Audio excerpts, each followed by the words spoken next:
Fala galera, estamos começando agora a gravação do 17º episódio do podcast de 3. Esse vai ser o primeiro episódio sobre os playoffs. Hoje a gente vai comentar sobre as séries que já aconteceram, das oitavas de final, os times classificados, como é que foi e tal.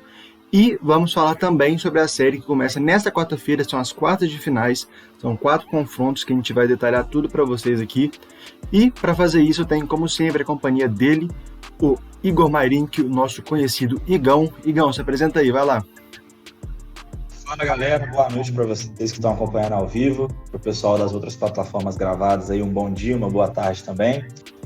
Falando aí os primeiros confrontos dos playoffs, a época mais legal do ano para quem gosta de basquete, para quem gosta de acompanhar os campeonatos. Então vem com a gente aí, não se esqueça de seguir a gente lá nas nossas redes sociais, lá no Twitter, @podcast_3, estava quase esquecendo. No YouTube, podcast de 3, o nosso iconezinho da bolinha laranja. Siga a gente aqui na Twitch também, twitch.tv/podcast de 3.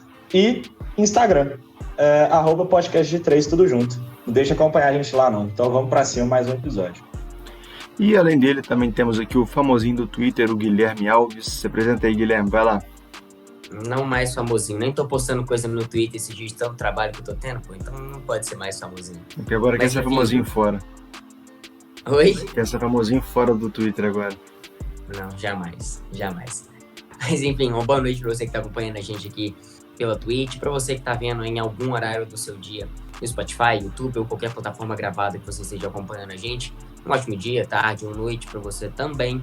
Espero que você goste desse episódio. A gente vai falar bastante sobre os playoffs, sobre as séries que já foram, as séries que vão vir ainda. Tem muita coisa boa pra gente falar aqui, até porque com 3 gênios do basquete igual esses que estão vos falando, é impossível não sair coisa boa, né? Mas tudo bem. Pois é, vamos lá então. Vamos primeiro passar aqui quais foram as séries. Foram Bauru, que se classificou em 5º lugar, contra o Caxias, que se classificou em 12º. Bauru venceu por 2-0. Foi o Corinthians, que classificou em 6º, e enfrentou o Pato Basquete, que se classificou em 11º, 2-0 para o Corinthians também. Foi o Franga, que se classificou em 7º, contra o Fortaleza, que se classificou em 10º. O Franca venceu também por 2-0. E a série mais disputada até agora, que foi o Mogi, que se classificou em 8º, enfrentando a Unifacisa, que se classificou em 9º. Essa série foi 2-1 para o Mogi, com uma virada espetacular no último quarto do último jogo, onde o Facisa estava vencendo por 8 pontos e acabou tomando a virada e perdeu por 9 pontos de diferença. Então, foi a série com certeza mais equilibrada, mais interessante de se assistir. Todo fã de basquete que assistiu com certeza gostou muito. E vamos começar aqui falando primeiro da primeira série, né? Foi o Bauru e Caxias. O Bauru era o 5º contra o 12º, como eu disse. Era totalmente favorito na série, né? Mas não foi tão fácil assim não. O Caxias deu uma dureza assim pro Bauru e a última partida eles venceram por apenas 1 ponto, né? A segunda partida foi 75 para o Bauru e 74 para o Caxias. O que vocês têm a dizer sobre essa série aí, galera?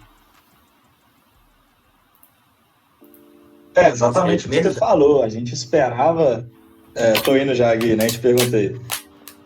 Mas a gente esperava que o Bauru fosse o favorito mesmo, como a gente palpitou daquela outra vez. Mas o Caxias deu um gás, principalmente no jogo 2 da série. O primeiro jogo foi uma diferença de 10 pontos. Eu estava acompanhando o jogo e até o segundo quarto ali, o meio do segundo quarto, havia um equilíbrio. Eu lembro que os times entraram no segundo quarto com 33-34, ou saíram do segundo quarto, alguma coisa assim. Mas depois disso o Bauru acabou encaixando uma sequência de pontuação e ganhou o jogo com certa facilidade, com 10 pontos de vantagem. E o que me incomodou muito nessa partida, principalmente, foi o jogo coletivo do Caxias, que eu achei que foi muito ruim. E o número de assistências até prova isso, né? O jogador que mais teve assistência no Caxias terminou com 3. Se eu não me engano, foram 12 apenas no jogo inteiro, enquanto o Bauru fez mais de 20 assistências. Então isso prova ali um jogo coletivo muito falho dessa equipe do Caxias, que ficou reduzido também a 65 pontos, que não é uma pontuação expressiva. E no jogo 2 teve jogo, né? 1 ponto apenas de diferença, um final emocionante, eu vou deixar até pro Gui falar um pouco também, mas acabou dando um pouco da lógica, porque o Bauru levou essa série num 2-0. Eu acho que todo mundo já esperava, né? Eu acho que o único jogo que todo mundo achava que realmente seria equilibrado, realmente foi equilibrado, que foi o jogo do Unifacisa e do Mogi.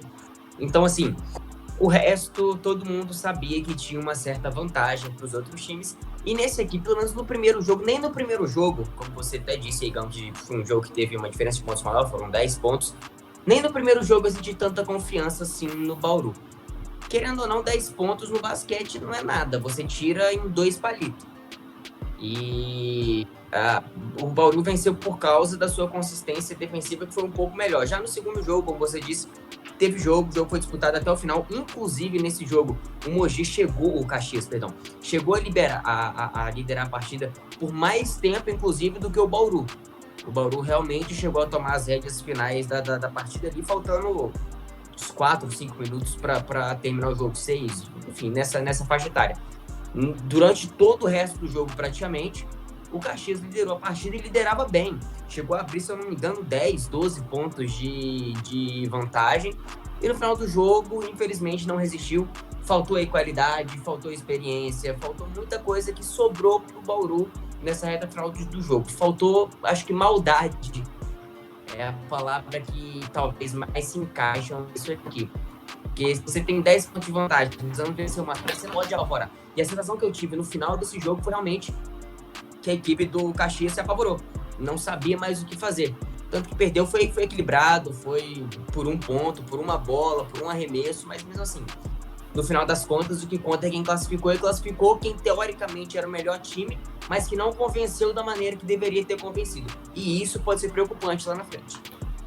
Foi realmente no detalhe, como você disse aí, você falou que faltou tranquilidade, e foi exatamente isso, porque o Chilton, de 40 anos, pivô experiente pra caramba do NBB, atual campeão não, já foi campeão do NBB com o Bauru,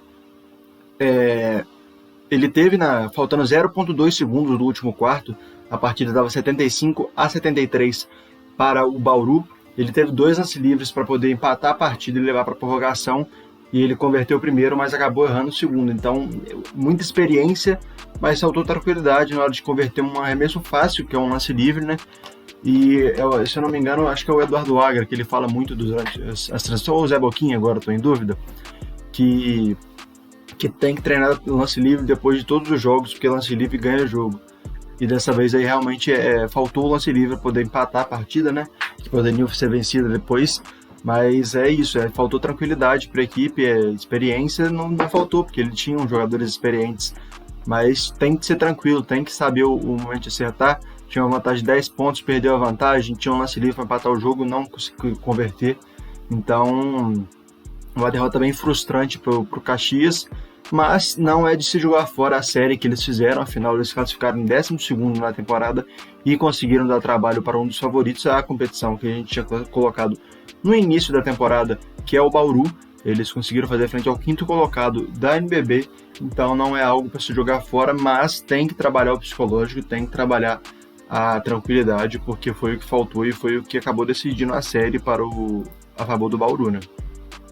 Eu só não sei se a gente coloca esse mérito realmente nas costas do Caxias, ou se, como eu disse, eu não sei se é mais benéfico para eles ou mais preocupante para o Bauru. Se eu tivesse que apostar hoje, eu acho que pela construção de como foram os 2 jogos, que o Bauru não convenceu em nenhum deles. Acho que é mais preocupante do que mais benéfico, porque a temporada do Caxias, cara, querendo ou não, foi muito ruim. Muito ruim mesmo. Verdade. E aí pega o 5º colocado e aí você consegue fazer frente contra o 5º colocado. Não tem como ser benéfico para um time. É muito mais maléfico para o Bauru, é muito mais preocupante do que lições positivas a se tirar para o Caxias. Mas, enfim, acho que é isso. Ou, se eu tivesse que resumir, seria isso, preocupante. Pois é. Exatamente. Eu concordo com o que o Daniel disse, principalmente aquela questão dos lances livres, né? Anthony Davis que o diga, né? Que um lance livre ganha um jogo, né? Para quem pegou a referência. Mas você comentou do Agra e do Zé Boquinha, muita gente na transmissão da NBA critica eles. Realmente eles falham alguns comentários, mas esse aí é muito pertinente. Um profissional É como aquela brincadeira do futebol, né? O jogador errar o pênalti. Você tem que pelo menos acertar o gol. Se o goleiro vai pegar ou não, você tem que pelo menos acertar o gol, cara. Mas o lance livre é um lance livre. Então, ganha jogo. Nessa situação aí, o Chilton foi infeliz. Poderia ter empatado esse jogo. A gente não sabe o que ia acontecer, porque iria ter uma prorrogação. A gente não sabe o que podia acontecer nessa série, mas, de fato, fica aí lamentável para a equipe do Caxias. Mas eu concordo com o que vocês disseram. Realmente, o Bauru merecia mais do que o Caxias pelo que vem apresentando na temporada e pelo que jogou. Né, na série eu não acho que ficou injusto, apesar desse final dramático e lamentável para o Caxias, eu não acho que foi injusto, não. O Caxias acabou pagando um pouco pelos erros que cometeu durante toda a temporada. Pois é, acho que numa série de melhor de 3 não falta justiça, né? Porque não é só um jogo, não é só um dia que você tá mal, são pelo menos 2 jogos nesse caso, agora a partir da semifinal vai ser pelo menos 3 jogos para isso, até 5 jogos, então acho que é um formato bem justo. E agora vamos falar da outra partida que tinha um favorito muito claro, que era Corinthians e Pato, mas que dessa vez o favorito não decepcionou e mostrou que veio. Foi a vitória do Corinthians sobre o Pato por 90-61. A segunda foi em 2 prorrogações, na verdade. O Corinthians venceu por 89-84, mas jogou muito bem. A segunda partida, o Pato também foi muito bem. Há de se destacar isso. E o Corinthians, que foi, como a gente já disse aqui várias vezes, foi prejudicado pela própria NBB durante a temporada, conseguiu se recuperar no final e agora está vindo uma sequência muito boa e pode figurar bem nos playoffs, aí, passar das quartas, se bobear. Uma temporada bem... Eles conseguiram recuperar a sua temporada, na verdade, né? Não estava sendo tão boa, eles conseguiram recuperar e agora venceram bem o Pato, né? O que vocês têm para falar sobre esse confronto aí entre esses 2 times? Vai na frente aí. Pode ir? Então tá bom. Bom, nesse jogo aqui, realmente, o favorito, ele pelo menos convenceu em uma das partidas, que foi o primeiro jogo, indiscutivelmente. Foram quase 30 pontos de diferença, não tem muito o que falar sobre aquela partida. O Corinthians mostrou a sua força ali. Isso já é um ponto bem positivo. No segundo jogo, sabe, a gente pode pontuar aqui inúmeras nuances que fazem um jogo que deveria se tornar fácil um pouquinho mais difícil. Você tem aí nervosismo dos 2 lados, né, que é a possibilidade de você se classificar para a próxima fase. Você tem aí um dia ruim dos seus jogadores, um dia bom dos jogadores do outro time. Você tem salto alto, enfim, tem um monte de coisa. Mas o que importa é que o Corinthians fez 2-0 e se classificou. Nesse segundo jogo, com mais dificuldade do que deveria. 2 prorrogações, inclusive a primeira... Aliás, 2 prorrogações, não, perdão. No jogo 2, na prorrogação, confundi o jogo 2 com prorrogação. Mas até na prorrogação o Corinthians foi dominou a partida. Se eu não me engano, ficou 8-3, 8-4, foi alguma coisa assim que eu conferi aqui. 8-3. E durante a partida, o Corinthians teve à frente do placar na grande parte dela. Só que deslizou muito. Se eu não me engano, no primeiro quarto, o Corinthians venceu por 31-20 ou 31-19. E depois disso, a sua diferença de pontos foi caindo e acabou cedendo o empate pro Pato. Mas isso não tira o que o Corinthians fez na série inteira e principalmente o Corinthians fez na temporada. Então, nessa série, realmente eu consigo ver pontos muito positivos no Corinthians, mais pontos positivos do que eu consegui ver na série do Bauru, por exemplo. O Corinthians realmente mostrou que tem potencial. O Fuller e o Arthur jogaram muita bola nesses 2 jogos. O Fuller, principalmente, ele tem jogado muita bola durante a temporada inteira, para falar a verdade. Então, acho que é justo o resultado. Venceu o melhor time, venceu quem mereceu mais, venceu quem convenceu mais, independente dos deslizes no jogo 2. E eu acho que é com bastante justiça. É com mais justiça até mesmo do que foi a série propriamente dita entre o Bauru e o Caxias. Cara, exatamente. Falar que o favorito passou vai ser um pouco redundante, porque a gente palpitou mesmo os 4 que passaram e realmente aconteceu, que prova que a gente entende muito de basquete. Mas o que o Gui falou é verdade. Eu acho que o Corinthians ele complicou uma série que poderia ter sido um amasso, né? Porque o primeiro jogo foi um amasso, foram 29 pontos de diferença, uma atuação muito boa do Corinthians e uma atuação muito fraca da equipe do Pato Basquete. O Corinthians, inclusive, teve uma atuação coletiva de excelência, vários jogadores passando dos 10 pontos nos 2 jogos. né, no jogo que definiu a série, o jogo 2, foram 4, e se eu não me engano, no primeiro jogo foram 6. Eu vou até dar uma conferida aqui. Exatamente, foram 6 jogadores acima dos 10 pontos naquele jogo que ficou 90-61 pro Corinthians. Mas no segundo jogo a gente teve uma atuação do Pato que também foi muito boa, né? Eles sentiram, lógico que você está numa série de playoffs, se você toma um baque tão grande quanto esse que tomou, 29 pontos nas costas, você vai vir no segundo jogo sabendo que se você perder você tá fora, você vai vir para matar, né? Vai brigar, dar o sangue por cada bola. E eu acho que essa foi a ideia que eles tiveram mesmo. O Thornton jogou bem, o Mateuzinho fez um duplo-duplo, 12 pontos, 3 assistências, armou muito bem esse time do Pato Basquete.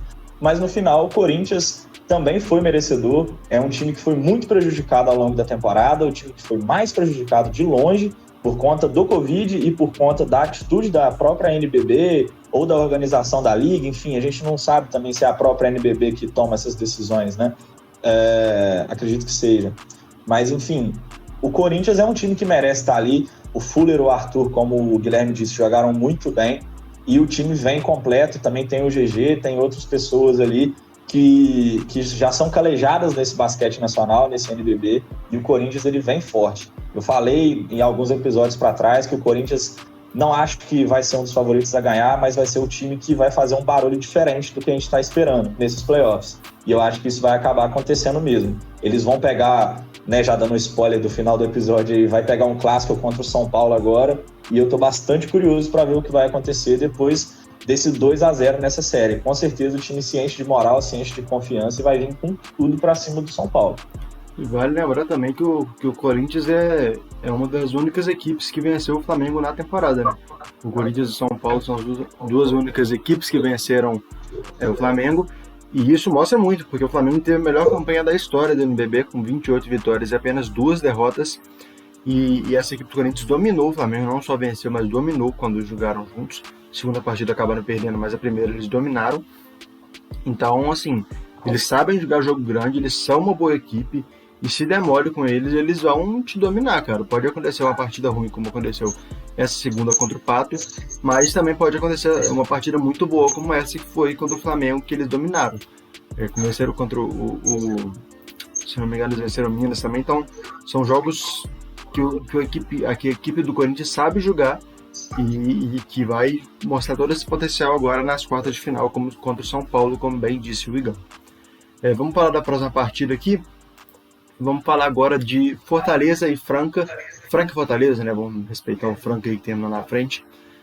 O Franca também fez 2-0. E essa é uma série assim, que acaba decepcionando, porque a gente sabe que o Fortaleza poderia ter ido mais longe se tivesse com a presença do Holloway, que a gente já falou aqui diversas vezes durante a temporada, que o Holloway carrega esse time do Fortaleza nas costas.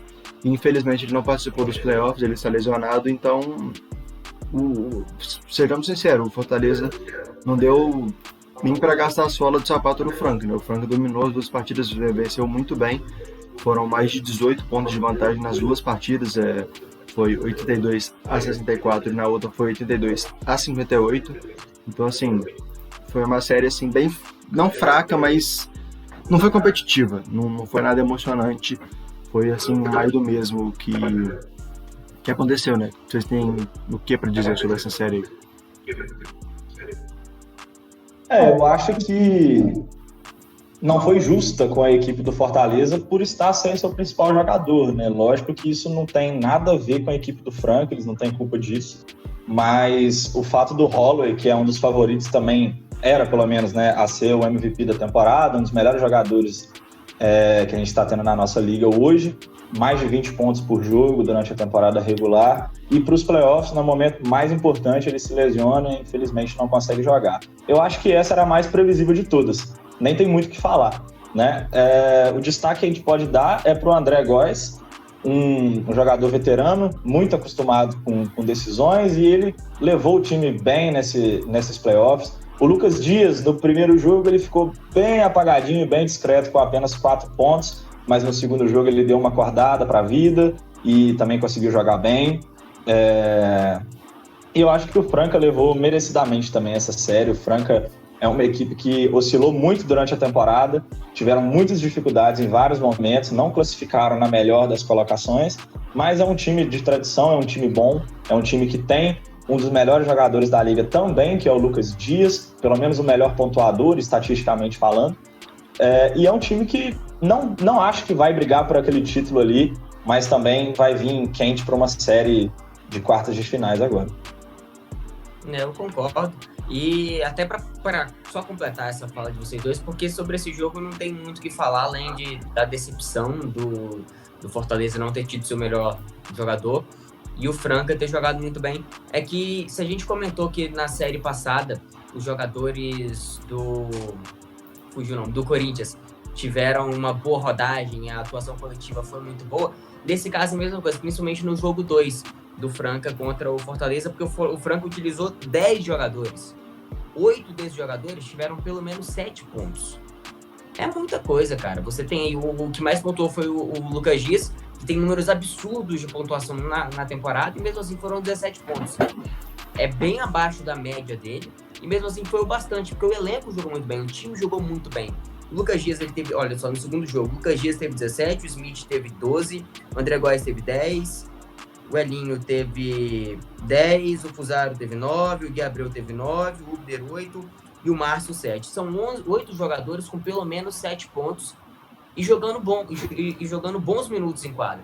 Você conseguiu, além de dividir muito bem o seu time com a minutagem, fazer com que esse time encaixasse e jogasse muito bem. E contra um Fortaleza que já estava fragilizado sem o seu melhor jogador. Aí fica complicado. Se você já pega um time que consegue dar mais rodagem para o seu elenco, que o elenco de apoio consegue pontuar bem, e você tá sem o seu principal jogador, aí esquece. É só aceitar a derrota e é isso mesmo. Além de tudo, é um elenco que tem muita camisa, né? Que é o Franca. O Franca é o maior campeão nacional, tem 11 títulos brasileiros. Não tem nenhuma NBB ainda, desde que foi fundada. São 13 anos de NBB, mas o Franca ainda não conseguiu ganhar. Mas ainda assim, detém o recorde de maior campeão brasileiro. O Flamengo tem 7 NBBs. Sejamos sinceros, é o principal favorito para chegar ao 8º esse ano, mas ainda assim o Franca tem pelo menos mais 4 temporadas aí para se manter como maior campeão, então tem muita camisa. A cidade de Franca é apaixonada por basquete, né? Até na própria bandeira da cidade, como eu já disse aqui algumas vezes, tem uma bola de basquete para representar essa paixão da cidade inteira pelo basquete. Então nessas horas isso também pesa, nos playoffs isso pesa e vai pesar agora também nas quartas de final. Vamos falar do último jogo das oitavas de final agora, que foi a série mais emocionante, a série mais disputada das oitavas, que foi Mogi e Unifacisa. O Mogi venceu por 2-1 e o último jogo foi espetacular. Estava olhando aqui os placares, a segunda e a terceira partida teve placares muito parecidos. A segunda foi 95-84 para o Unifacisa, e a terceira, na verdade, foi 94-85 para o Mogi. Praticamente só mudou os números de lugar aí, e o vencedor também. E sobre esse último jogo do Unifacisa Mogi, eu estava acompanhando, estava cobrindo no nosso Twitter. Cara, o que aconteceu no último quarto da Unifacisa foi uma das coisas mais vergonhosas que eu já vi na minha vida. Minha vida não, no basquete. Eu já vi muita coisa vergonhosa na minha vida. Mas no basquete, cara, é vergonhoso. Eles tinham uma vantagem de 8 pontos. O Mogi começou bem o último quarto, fez 2 cestas e diminuiu a diferença para 4 pontos, para 5 pontos na verdade. Foram 2 cestas e um lance livre. Uma cesta e um lance livre, perdão. E aí o Unifacisa logo meteu uma bola de 3, que estava muito bem na bola de 3, inclusive, na partida. E aí conseguiu aumentar a diferença para 8, então. Mas a partir daí, com 8 pontos de diferença, faltando 8 minutos para acabar o último quarto e se classificar de virada para as quartas de final contra o Mogi, que é uma grande equipe, eles começam a chutar todas as bolas de 3 rápido no ataque. Eles não gastavam 24 segundos. Isso se chama ser inteligente, cara. A partir do momento que o Mogi virou o jogo, faltavam uns 4 ou 3 minutos mais ou menos, todos os ataques dele terminaram no 24 segundos. Todos os arremessos foram praticamente no estouro do cronômetro e sem estourar nenhuma vez o cronômetro, estourar a posse, na verdade, né? Então, assim, faltou inteligência pro time do Unifacisa, foi vergonhoso, toda hora chutando bola para 3, errando tudo. faltando 2 minutos, eles estavam 1 de 13 em arremessos de quadra no último quarto. Eles tinham feito 5 pontos só, 3 daquela bola de 3 que eu falei no início do quarto, mais 2 lance livres. Assim, então, eu até comentei lá no Twitter que tinha que pegar todos os jogadores e a comissão técnica inteira, que a comissão técnica também tem culpa, e botar para pagar suicídio por um dia inteiro, porque o que eles fizeram nesse último jogo, no último quarto, na verdade, foi vergonhoso. Eu não sou torcedor do Unifacisa, não tenho relação nenhuma com o Unifacisa, mas eu fiquei realmente revoltado vendo a partida. Vocês têm alguma coisa para complementar esse meu ódio aí? Alguma defesa a eles? Eu acho que depois disso a gente não precisa falar mais nada. Pode encerrar e pular para as próximas séries. Mas é verdade, cara. Não tem por que esconder isso. Isso reflete no placar. O último quarto ficou 25-8. Cara, é muita coisa para um último quarto de uma série de playoff, gente. Não é possível, sabe? Essa questão, quando você fala que eles simplesmente pegavam as bolas e lançavam para 3... com, às vezes, 15 segundos no cronômetro. Gente, pelo amor de Deus, tem 15 segundos. Você tá ganhando o jogo. Qualquer imbecil vai mandar você segurar a bola no ataque. Segura, trabalha a bola. Calma o coração, gente. Mas agora já foi, né? Acho que, no mínimo, eles aprenderam com os erros dele. Pelo menos no mínimo. Eu gosto do vocabulário do Guilherme. Cara...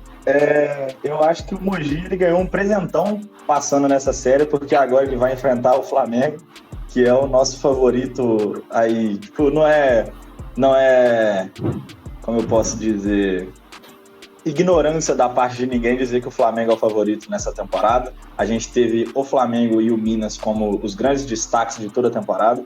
Mas nessa série, nesse 2-1, eu queria destacar, só para não passar batido, só para não focar só nesse último quarto lastimável do Unifacisa, que eu não vou nem comentar nada, o Daniel já falou tudo que eu tinha que falar. A única coisa que eu tenho para complementar é que só existe uma pessoa no mundo que pode chutar para 3 sem levar a bola de correr num último jogo de playoffs. É esse cara aqui. É a única pessoa no mundo que pode fazer isso numa série de playoffs. O Guilherme saiu, mudou o layout todo. Guilherme, volta aí, não é de graça caralho. Não, a gente tá ao vivo. Você mudou o layout do trem todo, porra. Mas enfim, só ele pode fazer isso. Mas eu queria destacar a atuação do Fúvio, né? Foi na última partida, inclusive, ele fez um duplo-duplo, foram 19 pontos e 10 assistências. No primeiro jogo ele tinha dado 8 assistências, no segundo ele deu 9, então fechou com uma média aí de 9 assistências por jogo nessa série, que é mais alto do que ele fez ainda na temporada regular, ele que foi o líder. Então, certamente, esse cara, se tem alguém que o Mogi assim, pode colocar suas forças, é no Fúvio e no próprio Mogi, né? O jogador chamado Mogi, que é um excelente jogador também e se destacou bem nessa série. Mas agora, a gente vai começar a falar dos confrontos e aí a gente já fala do Mogi de novo. Eu acho que sobre essa série é isso. O Unifacisa não foi mal na série, foi mal nesse último quarto, que me revoltou muito. Mas foi uma temporada boa deles, representaram bem o Nordeste junto com Fortaleza. Poderiam ter ido mais longe, sim, se não fossem os erros bobos. Mas é um bom projeto e muito provavelmente na temporada que vem eles estarão melhores do que eles tiveram nessa, mantendo a boa fase que eles estão. E agora vamos falar sobre os confrontos das quartas de final, que vieram a partir dessas oitavas. Vão ser Flamengo, que se classificou em primeiro, contra o Mogi, que se classificou em oitavo. O Minas, que se classificou em segundo, contra o Franca, que se classificou em sétimo. O São Paulo, que se classificou em terceiro, contra o Corinthians, que se classificou em sexto. O clássico majestoso aí, dessa vez em quadras, não vai ser em campo. E o Paulistano, que se classificou em quarto, contra o Bauru, que se classificou em quinto. Vai ser a reedição das finais de 2016 e 2017, quando o Bauru venceu de virada o Paulistano por 3-2 nas finais. Também foi a semifinal de 2017 e 2018, quando o Paulistano venceu por 3-1 o Bauru e se sagrou campeão daquele ano. Então vai ser um duelo interessante, tinha até uma rivalidade boa, recente, entre essas duas equipes. Mas vamos começar pelo líder, vamos começar pelo Flamengo, que enfrentou o Mogi, que a gente estava falando agora, né? Na minha opinião, o Flamengo vai vencer fácil, porque o Flamengo é o melhor elenco, é o maior investimento, é o melhor time do Brasil nesse momento, o melhor time das Américas, na verdade, foi campeão da Champions League das Américas. Então eles têm um favoritismo muito claro nessa série, Não é um favoritismo leve, como nos outros 3 duelos são favoritismos leves. Nesse é um favoritismo claro. Mas também não podemos menosprezar o time do Mogi, um time que também tem camisa. Tem o Fulvio, que o Gão destacou agora há pouco. O Fulvio, com 40 anos, está jogando muito basquete. Ele teve uma média na temporada de 13 pontos e 9 assistências. Agora nos playoffs ele teve uma média de 16 pontos, 10 assistências e 5 rebotes. É muita coisa, cara. Um jogador de 40 anos, muito experiente, muito inteligente, que sabe gastar o tempo, sabe jogar jogo grande e pode dar trabalho pro Flamengo. O que vocês acham aí? Não. Você acha Não vai dar trabalho. Não vai dar trabalho. Sinceramente, acho que o Flamengo passa muito fácil. Acho que não perde nenhum jogo. Assim, puta, eu posso estar fazendo uma zicada cabulosa aqui, mas não tem como, cara. A diferença é muito gritante mesmo. Muito difícil você imaginar qualquer cenário que o Flamengo tenha dificuldade para se classificar. Se eu tivesse que apostar, Flamengo fácil, com a mão nas costas. Cara, eu acho que eu concordo com o Gui também. Uma coisa que se você tava falando, Daniel, que eu esqueci de falar, eu elogiei tanto o Fulvio, esqueci de falar que realmente ele já é um senhor de 40 anos de idade, né? E jogando esse basquete inteiro é realmente magistral. Mas eu concordo com o Guilherme, eu acho que o Flamengo nessa série, ainda é uma série de 3, né? As séries de 5 vai ser só na semifinal. Eu acho que o Flamengo vai ganhar 2 partidas e vai ser aquele comentário que a gente vai fazer, estilo a gente fez o do Franca contra o Fortaleza aqui hoje. Porque, na minha opinião, o elenco do Flamengo é muito mais qualificado que o do Mogi. O time já provou isso várias vezes esse ano. É um time que está lotado de moral. Se tem uma coisa que o Flamengo vem é com moral para essa NBB, porque está conquistando títulos aí por onde vai, ganhou a Libertadores do basquete esses dias aí para trás. É um time que terminou a temporada perdendo apenas 2 jogos, né? Apenas para o Corinthians e para o Minas uma partida. Então eu acho que não vai ter dificuldades contra o Mogi, não. E eu vou agilizar nos meus comentários aqui, porque eu tenho aula daqui 2 minutos, galera. Então vamos lá. Vou passar aqui. Então, só lembrar que o Flamengo tem desfalque do Balbi e do Chuzito, os dois estão lesionados. O Balbi não volta mais na temporada e o Chuzito é dúvida. E vamos falar agora aqui de Minas e Franca. Vou ser rápido, então, aqui para o Gão poder sair logo para a aula dele, que é uma aula importante, pelo que ele me disse, né? O Minas é favorito contra o Franca também. Pela equipe do Franca ser mais fraca, mas a equipe do Franca tem mais tradição, vai ser um duelo interessante. Como eu disse, essa partida tem um leve favoritismo para o Minas, diferente como é pelo Flamengo e o Mogi. O Minas ele tem um elenco muito bom, tem jogado muito bem na temporada, fez uma temporada muito boa, com 26 vitórias e 4 derrotas, e provavelmente vai passar o Franca, não sei por facilidade, mas eu acho que passa até com 2-0 se bobear. O que vocês acham?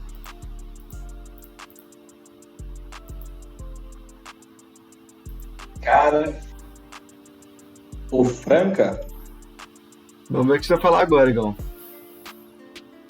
Então, 2-0 eu acho demais. Eu apostei no Franca, mas eu acho que o Minas leva pelo menos um joguinho desse aí. Vai ser, eu acho, na minha opinião, pelos placares pelos confrontos, na verdade, que a gente vai ter aí, esse e o jogo do São Paulo contra o Corinthians vão brigar para ver quem é o mais equilibrado. O Bauru e o Paulistano também vai dar jogão. Mas é uma coisa que eu tô meio que pendendo pro lado do Bauru ali. Eu acho que vai dar o Bauru. Mas nesse jogo do Franca, para mim vai ser uma série daquelas que vai dar gosto de ver mesmo. Eu tô apostando muito nessa evolução que o Franca tá tendo nos últimos jogos da temporada. E jogou muito bem contra a equipe do Fortaleza. Porque, né, a gente, lógico, tem o destaque... o desfalque, na verdade, do Holloway, que foi o melhor jogador ali do Fortaleza, mas a gente não pode negar que o Franca fez 2 excelentes jogos também e levou com todos os méritos. O Holloway também não é o melhor defensor da liga, então o fato do time ter conseguido fazer tantos pontos e jogar tão bem, com tantos jogadores pontuando, também é um mérito do Franca. Eu acho que eles vão passar sim do Minas, eu vou manter a minha palavra, eu não vou fugir dela.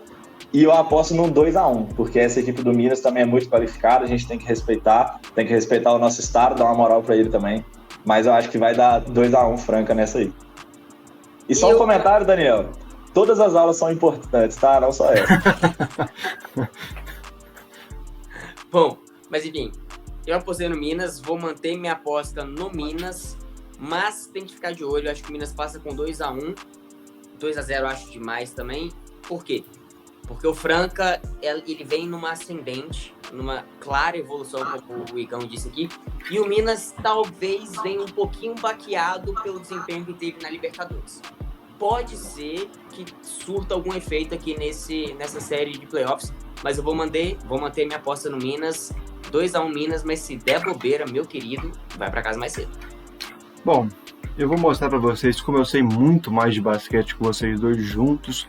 Vai ser 2-0 pro Minas e um dos jogos vai ser, uma vantagem muito grande. Não vou falar números, mas eu vou falar uma vantagem muito grande. E vai ser 2-0 pro Minas, vocês podem me cobrar no próximo episódio, tá?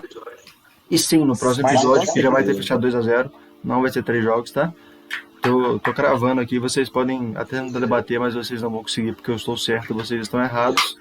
Porém, não é fácil vocês falarem mais, né? O Igão tá atrasado, então não tem por que vocês falarem mais. Vamos falar logo da próxima partida. Vamos falar do clássico entre Corinthians e São Paulo. Calma aí. Você tá com esse cartão na mão aí pra você passar a sua vergonha no crédito? Oi? Você tá com esse cartão na mão pra você passar a vergonha Cara, no crédito? eu nunca errei um palpite aqui no podcast, tá? Só pra vocês terem. Então, vai dar... Quem ganhou a Copa Super 8? O Flamengo. E você apostou que quem ia ganhar a NBB? O Flamengo. O Bauru.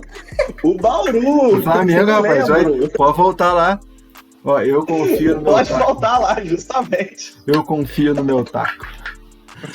Agora, sério, vamos falar de Corinthians e São Paulo.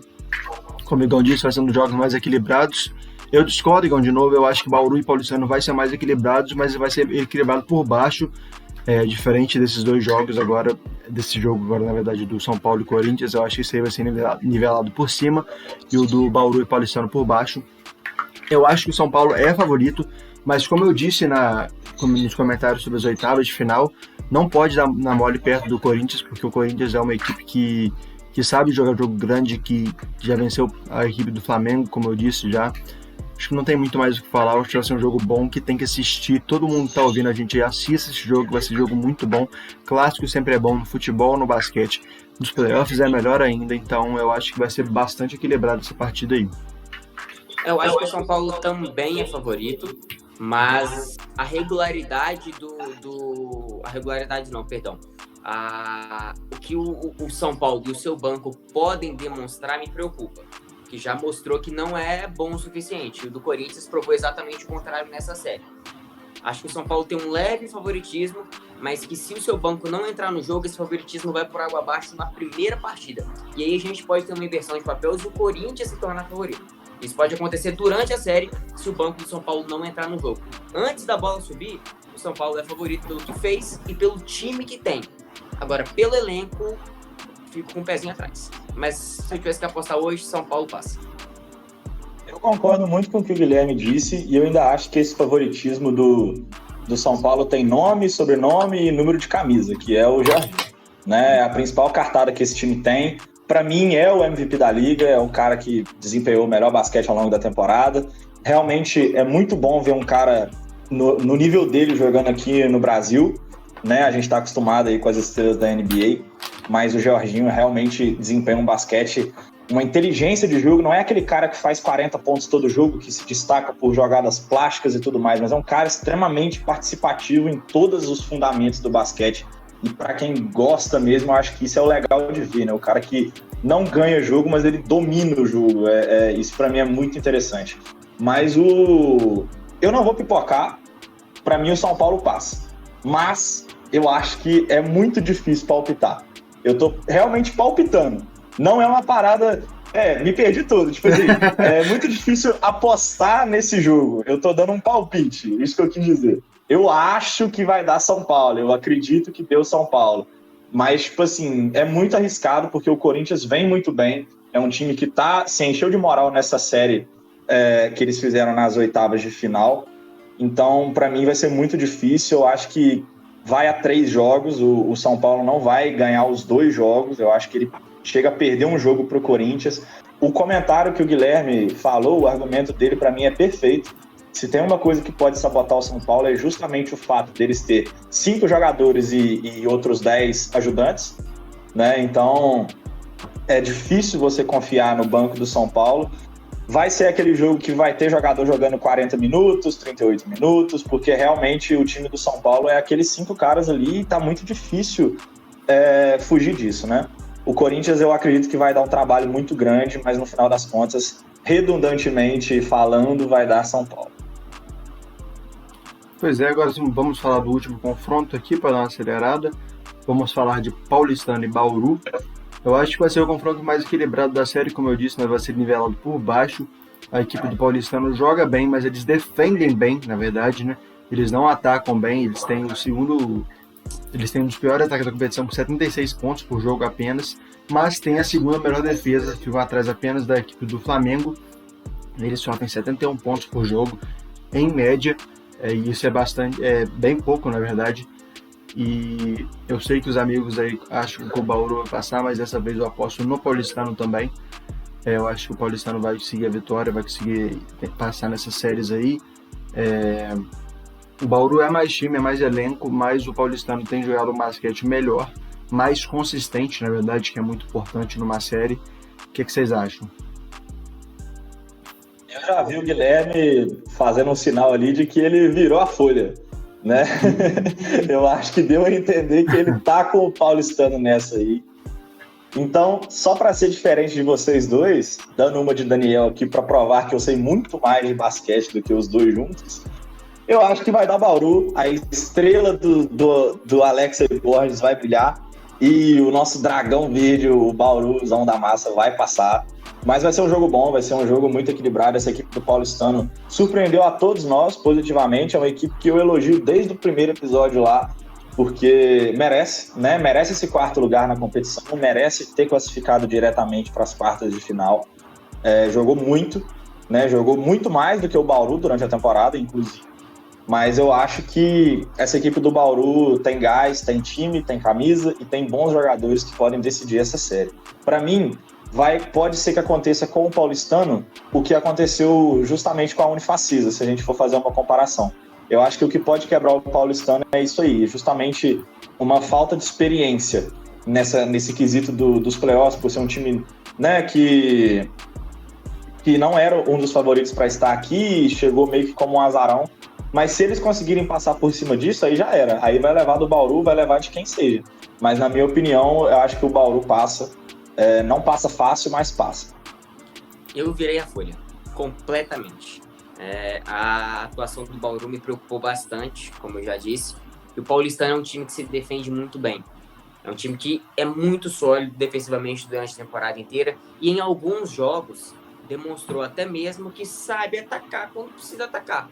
A gente teve alguns lapsos de bons ataques, e inclusive essa reta final foi de uma nítida evolução no setor ofensivo do Paulistano.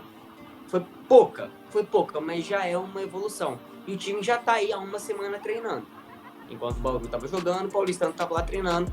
Vamos ver o que tá reservando para essa partida. Mas pelo que eu vi do jogo do Bauru e pelo que eu sei que o Paulistano é capaz de fazer, eu vou virar a casaca totalmente. Eu vou ficar com o Bauru com o Paulistano nessa fase. Eu acho que dá Paulistano. Não vai ser fácil. 2-1. A experiência, a falta de maldade pode pesar pro Paulistano. Mas ainda tô com eles. Tô com o Daniel nessa também. Boa. Eu concordo com o que vocês falaram. Os dois têm bons argumentos. Eu mantenho a minha aposta no Paulistano. Mas os argumentos do Igor foram muito bons para defender a vitória do Bauru, que não vai acontecer, porque eu já sei mais de basquete, né? Então, se eu tô apostando no Paulistano é porque o Paulistano vai vencer. E agora, vamos lá. Dessa vez eu quero números. Nas oitavas a gente não falou. Mas agora aqui, só pra gente poder frisar aqui, Mogi e Flamengo 2-0 pra mim, pra vocês também, né? Sim. Franca e Minas pra mim 2-0, pra vocês 2-1. 2-1 Minas. 2-1 Franca. 2-1 Franca, pra mim 2-0 Minas. Esse é o que tem mais discordância. Corinthians e São Paulo, pra mim 2-1 São Paulo. 2-1 São Paulo. 2-1 São Paulo também.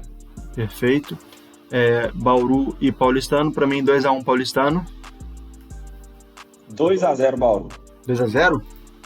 2-0 Paulistano. Ih, aí sim, aí eu gostei. Alguém vai acertar. Então vamos, então. Vamos ver, então. Tá aí nossas apostas. Vou dar uma acelerada aqui no final agora. O Igão tem aula, tem que acompanhar aí. Como ele disse, toda aula é importante, me corrigir naquela hora. Vamos lá, obrigado a todos pela presença, pela audiência, por quem acompanhou a gente na live, quem está ouvindo a gente pelas plataformas que não estão online. Muito obrigado a todos. Semana que vem estaremos de volta. Esse episódio vai estar saindo na quarta-feira em todas as plataformas de podcast.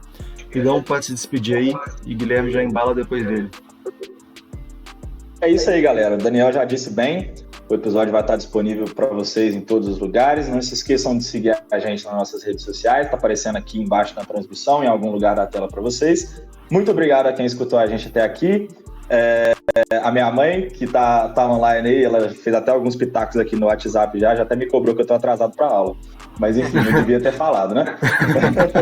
Então, um beijo para minha mãe também. E, galera, muito obrigado aí mais uma vez. Um abraço para vocês. Até o próximo episódio. Que eu vou vir cheio de argumentos para provar as coisas que eu falei aqui. Se você tiver errado tudo, você nem precisa pisar nesse podcast. Mas, enfim, mentira, Igão, claro que precisa. Sua presença aqui é evidentemente muito importante, porque a gente vai ter que te zoar semana que vem, não vai ter jeito, né? Mas, enfim, pessoal, um abraço para vocês. Obrigado pela companhia, tanto de você, Daniel, e de você, Igão, e do ouvinte que está acompanhando a gente em algum momento do seu dia. Pro pessoal que acompanha a gente ao vivo, valeu pela sua participação. Um abraço, semana que vem estamos de volta. É nóis. Valeu, galera. Até a próxima.